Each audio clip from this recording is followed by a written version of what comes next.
Hello बच्चों, तो कैसे हैं आप सब लोग। यार मैं उम्मीद करता हूँ आप बहुत ही ज़्यादा बेहतरीन होंगे और जो आपकी पढ़ाई है बच्चों वो सुपर से ऊपर लेवल की चल रही होगी। तो एक और शानदार जानदार लेक्चर में मैं आपका स्वागत करता हूँ। आज हम बच्चों रिवाइज करने वाले हैं क्या, लोकोमोशन मूवमेंट का लेक्चर 2। तो आज बिल्कुल रैपिडली रिवाइज करेंगे। मैं उम्मीद करता हूँ कि आपने मुझसे पहले जो है ये रिवाइज कर लिया होगा। ठीक है, तो आज का जो है हम लेक्चर शुरू करते हैं। तो आपको याद होगा मैंने जो है इस लेक्चर की शुरुआत करी थी क्लासिफिकेशन ऑफ मसल से। जब आप मसल्स को क्लासिफाई करते हो तो आपको जो है उसके तीन टाइप्स देखने को मिलते हैं। किसके बेसिस पर? आप लोकेशन के बेसिस पर कर रहे हो, अपीयरेंस और फंक्शन के बेसिस पर। तो सबसे पहले आपको देखने को मिलती है, वो देखने को मिलती है स्केलेटल मसल, जिनको आप वॉलेंट्री भी कहते हो और स्ट्राइटेड मसल भी कहते हो। और आप अच्छे से जानते हो हम इनको ये सारे नाम हमने क्यों दिए हैं। मैंने लेक्चर में बहुत बेहतरीन तरीके से बताया था। ठीक, फिर जो सेकंड आती है वो आपकी आती है बच्चों विसरल, जिनको आप स्मूथ मसल्स भी कहते हो, इनवॉलेंट्री मसल्स भी कहते हो और नॉन स्ट्राइटेड मसल्स भी कहते हो। और थर्ड नंबर पे आपकी आती है कार्डियक मसल्स। देखें आगे। फिर इसके बाद जो है मैंने आपको क्या कराया था, मैंने आपको डायग्राम्स बनाए थे। तो यहाँ पर आपको दिख रहा होगा स्केलेटल मसल टिश्यू का मैंने जो यहाँ पे डायग्राम बनाया है, स्मूथ मसल टिश्यू का मैंने यहाँ पे डायग्राम बनाया है और कार्डियक मसल टिश्यू का भी मैंने यहाँ पे डायग्राम बनाया है। सबसे पहले जो है अब हम देख लेते हैं स्केलेटल मसल टिश्यू को। तो देखो, टिश्यू आपको पता है कई सारी सेल से मिलकर बना हुआ है। तो इसकी एक सेल को देखते हैं। जब आप इसकी एक सेल को देखते हो तो यहाँ पर देखो आपको क्या देखने को मिलते हैं। एक तो इनके अंदर आपको देखने को मिलते हैं बच्चों मसल, स्केलेटल मसल सेल में आपको देखने को मिलते हैं स्ट्राइएशंस। क्या होते हैं स्ट्राइएशन? यानी कि अल्टरनेट लाइट और डार्क बैंड आपको जो है देखने को मिलते हैं। और आप अच्छे से जानते हो लाइट और डार्क बैंड आपको क्यों देखने को मिल रहे हैं। ठीक, आप अच्छे से जानते हैं थिक और थिन फिलामेंट की वजह से। ये मैंने आपको लेक्चर में बता दिया था। अब आपको जब आप इसका न्यूक्लियस देखते हो तो आपको एक सेल के अंदर एक से ज्यादा न्यूक्लियस देखने को मिल रहे हैं, इसलिए आप इसको कहते हो मल्टी न्यूक्लिएटेड कंडीशन। अब हम आ जाते हैं स्मूथ मसल के टिश्यू पर। जो आप इसको देखते हो तो इसकी शेप आपको कैसी दिख रही है? इसकी शेप जो है आपको स्पिंडल शेप दिख रही है, यानी कि इसके जो आपके एंड हैं वो तो आपके पतले हैं बट बीच में ये ब्रॉड हो जाता है। ठीक है, ऐसी शेप को कहते हो आप स्पिंडल शेप या फिर फ्यूजिफॉर्म शेप। तो स्मूथ मसल टिश्यू में आपको क्या देखने को मिलता है? अगर मैं न्यूक्लियस की बात करता हूं तो एक सेल में एक ही न्यूक्लियस आपको देखने को मिल रहा है। दैट मीन्स ये क्या है, यूनी न्यूक्लिएटेड। अगर कोई आपसे पूछता है स्केलेटल मसल टिश्यू का आपका जो है शेप क्या है, तो आप उसे बताओगे सिलेंड्रिकल। अगर मैं बात करता हूँ कार्डियक मसल टिश्यू की तो यहाँ पर आपको दिख रहा है कि इसकी शेप कैसी है, सिलेंड्रिकल। बट ये जो है आपकी एक दूसरे से जुड़ी हुई है, यानी कि ये क्या शो कर रही है, ये आपकी ब्रांचिंग शो कर रही है। दिख रहा है आपको? आपको ब्रांचिंग देखने को मिलती है और ये होती है यूनी न्यूक्लिएटेड। अब जैसे ही मैंने यूनी न्यूक्लिएटेड कहा तो कुछ बच्चों ने अभी ये डायग्राम देखा और उन्होंने मुझसे कहा कि सर हमें तो यहाँ पर दो न्यूक्लियस दिख रहा है एक सेल में। तो बेटा देख, बीच में मैंने पिंक कलर का एक स्ट्रक्चर बनाया है जो कि कहलाता है तेरा इंटरकैलेटेड डिस्क। क्या होता है इंटरकैलेटेड डिस्क? देख मैं हटता हूं तो बेटा इंटरकैलेटेड डिस्क तेरा एक जंक्शन होता है जो कि एडजेसेंट मसल सेल के बीच में देखने को तेरे को मिलता है। यानी कि जो तेरे को पूरी एक सेल दिख रही है वो एक सेल नहीं, एक्चुअली दो सेल है। और इंटरकैलेटेड जो डिस्क है बेटा वो एक तो इनको जोड़ने का काम कर रही है, दूसरा जो है इन दोनों के बीच में कम्युनिकेशन में मदद कर रही है। तो आपको समझ में आ गया इंटरकैलेटेड डिस्क क्या है। और बाकी मैंने इसके लिए एक टेबल बनाई थी, आपको अच्छे से याद होगी, उसके थ्रू भी हम चीजें अब रिवाइज कर लेते हैं। आइए देखो, आपको वहां क्लियरली दिख रहा है skeletal muscle, smooth muscle, cardiac muscle. सबसे पहले हमने शेप की बात करी थी। तो skeletal muscle cylindrical in shape है, जो आपकी स्मूथ मसल है वो स्पिंडल इन शेप है और आपकी कार्डियक मसल भी सिलेंड्रिकल है शेप में। फिर जब हम न्यूक्लियस की बात करते हैं तो आपको जो स्केलेटल मसल में न्यूक्लियस देखने को मिलता है, एक तो वो मल्टी न्यूक्लिएटेड देखने को मिलता है, दूसरा पेरिफेरल। आपने अभी देखा था किस तरीके से बाउंड्री पर प्रेजेंट था। जबकि स्मूथ और कार्डियक मसल की मैं बात करता हूं तो आपको एक सेल के अंदर एक ही न्यूक्लियस देखने को मिलेगा और वो भी कहां पर प्रेजेंट होगा, उसकी लोकेशन क्या होगी, सेंटर पर वो जो है बच्चों आपको देखने को मिलेगा। फिर इसके बाद हम बात कर लेते हैं किसके अंदर ब्रांचिंग आपको देखने को मिलती है। तो ब्रांचिंग सिर्फ और सिर्फ आपको कार्डियक मसल्स में ही देखने को मिलती है, यानी कि स्केलेटल मसल और स्मूथ मसल आपकी क्या है, ये है आपकी अनब्रांच्ड। फिर इसके बाद जो नेक्स्ट पॉइंट आता है वो आता है बच्चों आपका स्ट्राइएशंस, यानी कि अल्टरनेट लाइट और डार्क बैंड, जो कि सिर्फ और सिर्फ आपको स्केलेटल मसल में देखने को मिलते हैं, इसलिए इसको स्ट्राइटेड मसल भी कहते हैं। फिर मिल गया आपको आंसर। जो स्मूथ मसल और कार्डियक मसल है वहां किसी भी प्रकार के स्ट्राइएशंस आपको देखने को नहीं मिलते हैं। इंटरकैलेटेड डिस्क सिर्फ और सिर्फ आपकी प्रेजेंट होती है कार्डियक मसल में, स्केलेटल और स्मूथ मसल में नहीं देखने को मिलती। अब स्केलेटल मसल को जो है आप कंट्रोल कर सकते हो, यानी कि ये कैसी है आपकी वॉलेंट्री मसल्स है। स्केलेटल मसल्स बेटा जिनकी मदद से आप मूवमेंट करते हो, लोकोमोशन करते हो, इसलिए इनको कहते हैं बच्चा आप इनको अपनी मर्जी से कर सकते हो। जैसे कि अब देखो मुझे मेरे बालों पर हाथ इस तरह से जो है करना है, तो मैंने अपनी मसल को उठाया, मैंने कर लिया, दैट मीन्स ये वॉलेंट्री मसल है। जबकि स्मूथ मसल और कार्डियक मसल जो होती है वो आपकी होती है इनवॉलेंट्री मसल। तो आपको पता लग गया। आओ चलो नेक्स्ट स्लाइड पर आ जाते हैं। अब देखिए जब अब हम बात करते हैं बेटा ब्लड सप्लाई की, तो स्केलेटल मसल में आपको देखने को मिलती है rich blood supply, smooth muscle में देखने को मिलती है आपको लेस ब्लड सप्लाई, और सबसे ज्यादा ब्लड सप्लाई आपको कार्डियक मसल्स में देखने को मिलती है। आपको पता है कार्डियक मसल आपकी हार्ट की मसल्स हैं बेटा, अगर उनको प्रॉपर ब्लड नहीं मिलेगा, ब्लड से क्या मिलती है ऑक्सीजन, ऑक्सीजन नहीं मिलेगी एनर्जी नहीं बनेगी, एनर्जी नहीं बनेगी तो बच्चा आप समझ जाओ कितनी समस्या हो जाएगी, मसल्स कॉन्ट्रैक्ट नहीं कर पाएंगी और आपके हार्ट का ये जो धड़कन चल रही है ना बेटा इसमें समस्या हो जाएगी, इसलिए वहां सबसे ज्यादा ब्लड सप्लाई है। अगर मैं बात करता हूँ बेटा सबसे जल्दी थकावट कहाँ देखने को मिलती है आपको, तो देखो स्केलेटल मसल जो है आपकी फटीग शो करती है, ठीक है।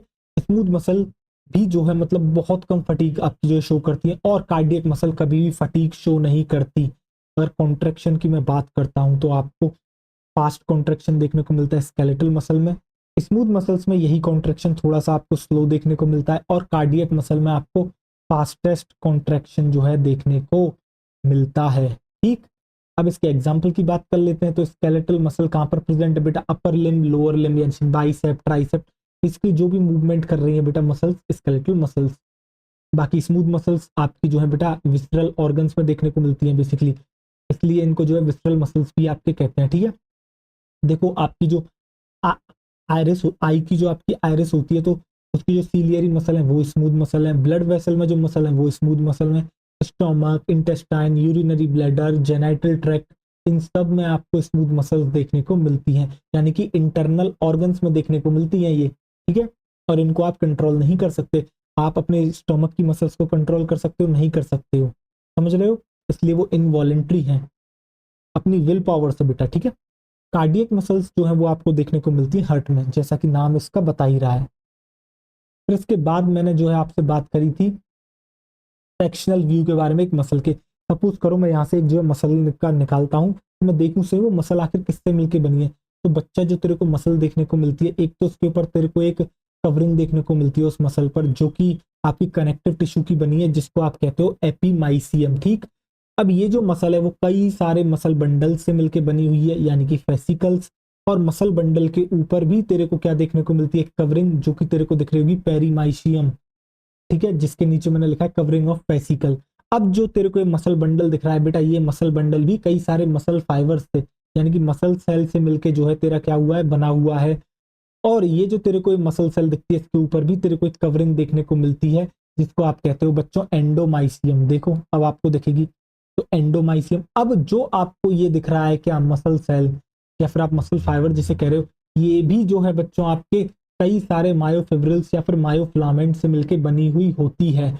और ये जो मसल सेल होती है इसकी जो प्लाज्मा मेम्ब्रेन होती है उसको सार्कोलेमा कहते हैं, और जो इसका साइटोप्लाज्म होता है उसको सार्कोप्लाज्म कहते हैं, ठीक।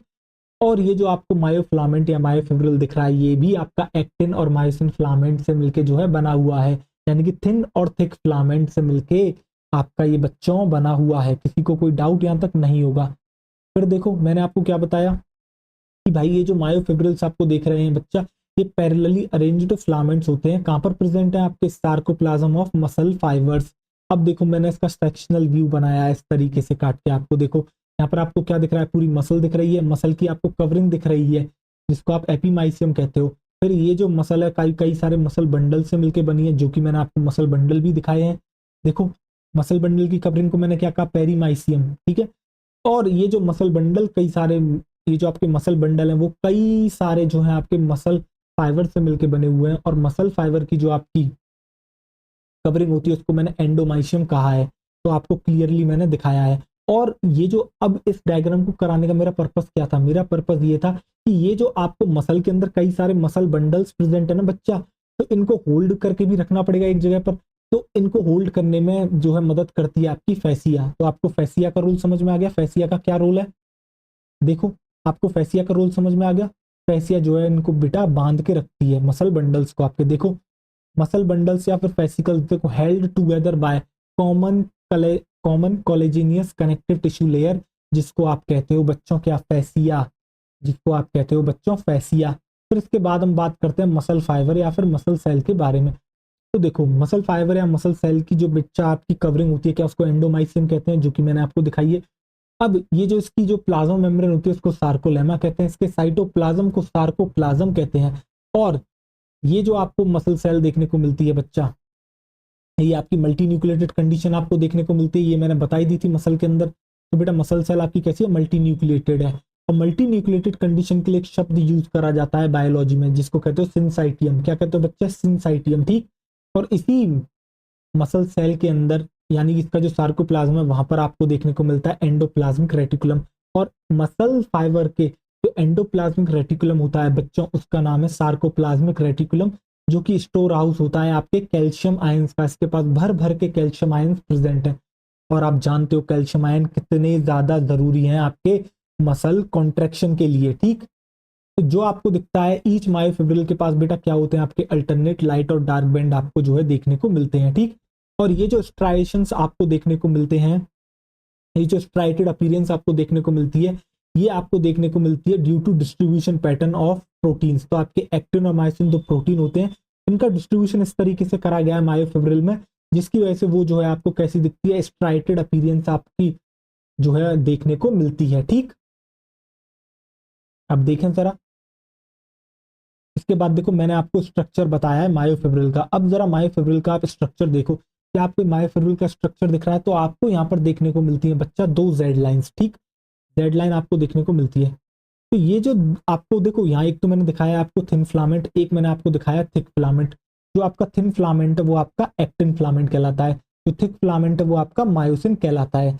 और आप ये भी जानते हो बच्चों, जो थिन फिलामेंट है वो प्योरली एक्टिन फिलामेंट नहीं है, उसके अंदर ट्रोपोनिन भी प्रेजेंट है, उसके अंदर ट्रोपोमायोसिन भी प्रेजेंट है, ठीक। और ये जो दो जेड लाइंस के बीच में आपको गैप दिखता है, ये जो पोर्शन आता है लगातार दो जेड, ये जो आपकी लगातार दो जेड लाइंस हैं, इनके बीच का जो पोर्शन होता है मायोफिब्रिल का, वही कहलाता है आपका सार्कोमियर। और यही है आपकी फंक्शनल यूनिट किसकी, कॉन्ट्रेक्शन की, ठीक। देखें अब आप आगे, तो देखो both actin and myosin are arranged as rod like structure parallel to each other and also parallel to longitudinal axis of myofibril. तो बच्चा ये जो तेरे को एक्टिन मायोसिन दिख रहा है, देखा था इस तरीके से मायोसिन प्रेजेंट था, इस तरीके से एक्टिन प्रेजेंट था। तो ये जो है आपके कैसे हैं, पैरेलली अरेंज्ड हैं एक दूसरे के। और इसके अलावा ये आपके लॉन्गिट्यूडनल एक्सिस जो होती है किसकी, आपकी मायोफिब्रिल की, उसके भी आपके क्या है, ये पैरेलल हैं। कौन, आपके एक्टिन एंड मायोसिन। अब देखो मैंने आपको जो है एक स्टेट दिखाई, जिसमें मैंने दिखाया जब मसल कॉन्ट्रैक्ट नहीं करती तब आपको कैसा देखने को मिलता है। तो देखो आपको जेड लाइंस दिख रही हैं, इस जेड लाइन से आपको अटैच दिख रहा होगा बच्चा क्या, आपका थिन फिलामेंट, ठीक। तो देखो थिन फिलामेंट जो है अटैच है, और एक्टिन अपना, और मायोसिन जो है आपका थिक फिलामेंट वो आपका वहां पर प्रेजेंट है। अब जरा ध्यान से देखो, तो बच्चा ये जो तेरे को ये जो दिखता है, अब आई बैंड पे फोकस कर, ये जो जहां पर तेरा जो है आपका मायोसिन प्रेजेंट नहीं है और सिर्फ आपका एक्टिन प्रेजेंट है, उसको आप कहते हो बच्चा आई बैंड या फिर आइसोट्रोपिक बैंड। और जहां से लेकर जहां तक आपका बच्चा आपका जो है क्या प्रेजेंट होता है, थिक फिलामेंट यानी मायोसिन, उसको आप कहते हो डार्क बैंड या फिर एन आइसोट्रोपिक बैंड। तो क्या आपको ये समझ में आ गया। और इसी आपको याद होगा मैंने आपको बताया था कि ये जो आपका मायोसिन होता है बच्चा, ये कई सारे मीरोमायोसिन से मिलकर बना हुआ है। तो ये जो एम लाइन है ना, एक्चुअली में इस तरीके से काफी सारे मीरोमायोसिन को जोड़ के रखी हुई है। तो आपको इस समझ में आ गया। अब आपको दिख रहा होगा एक यहाँ पर एच जोन। अब सर ये एच जोन क्या होता है, तो देख एच जोन हम उसको कहते हैं जहां पर सिर्फ और सिर्फ तेरा आपका मायोसिन वाला फिलामेंट तेरा प्रेजेंट है। वरना दूसरी तरफ देख, ए बैंड के अंदर तुझे ऐसा भी पोर्शन देखने को मिल रहा है जहां मायोसिन को ओवरलैप कर रहा है कौन, आपका एक्टिन फिलामेंट। तो एच जोन क्या है, एच जोन वो एरिया है जहां सिर्फ और सिर्फ आपको देखने को मिलता है मायोसिन फिलामेंट, यानी कि कोई भी ओवरलैपिंग वहां तेरे को नहीं देखने को मिल रही है। फिर इसके बाद देख मैंने तेरे को बताया था क्या, ये जो तेरे को दिखता है सार्कोमियर, देख जब तू सार्कोमियर किसको कहता है, लगातार दो जो तेरी दो जेड लाइंस होती हैं इनके बीच का जो पोर्शन होता है मायोफिब्रिल का, उसको तू कहता है तेरा सार्कोमियर। तो सार्कोमियर में देख आधा तो तेरा आई बैंड आता है, पूरा का पूरा ए बैंड आता है, और एक और आधा आई बैंड आता है। ठीक, तो ये तेरे को समझ में आ गया। फिर देख मैंने तेरे को थ्योरी लिखाई थी, देख इस सार्कोमियर में क्या आता है, half I band plus A band plus half I band, ये मिलके जो है एक सार्कोमियर तेरा बनाता है।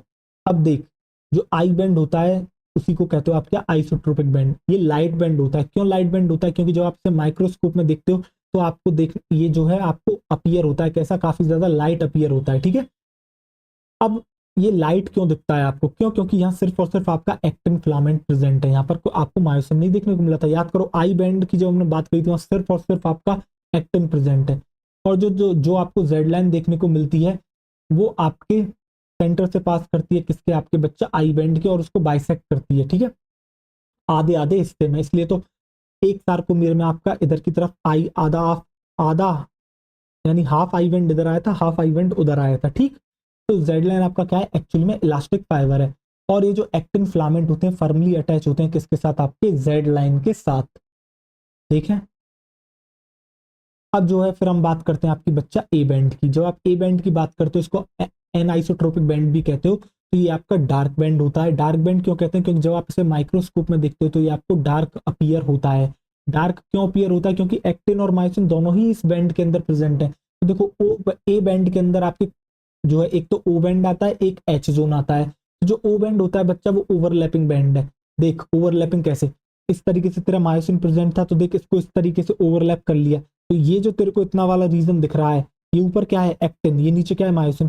तो ये जो यहाँ से लेके यहाँ तक तो ये जोन दिख रही है बेटा, ये तेरी क्या है ओवरलैपिंग बैंड, इसके अंदर एक्टिन और मायोसिन प्रेजेंट है। और जो तेरी एच जोन होती है बेटा वो तेरी नॉन ओवरलैपिंग पार्ट होता है बिटवीन ए बैंड, जिसमें सिर्फ और सिर्फ तेरा मायोसिन प्रेजेंट है। और एच जोन को कहते हैं बेटा हैंसेंस जोन। ठीक है, और देख एम लाइन के बारे में मैंने तेरे को क्या बताया था, एम लाइन जो तेरी थिन फाइब्रस मेम्ब्रेन है जो तेरी एच जोन के सेंटर से पास करती है। एक्चुअल में एम लाइन का काम क्या होता है बेटा, जो तेरा मायोसिन है वो कई सारे मीरोमायोसिन से मिलकर बना हुआ है। तो देख मीरोमायोसिन ये रहा ये रहा ये रहा, तो इन मीरोमायोसिन कई सारे बेटा बीच में आके कहीं ना कहीं जुड़ेंगे भी ना, तो वो जिस पार्ट से जुड़े हुए हैं वो है तेरी एम लाइन। ठीक है, तो तेरे को समझ में आ गया ये सब। तो ये लेक्चर मैंने बच्चा तेरे को यहीं तक पढ़ाया था। तो मैं मिलता हूँ तुमसे अगले लेक्चर में, तब तक पढ़ाई करते रहो, रिवीजन करते रहो। मिलते हैं बेटा अगले लेक्चर में।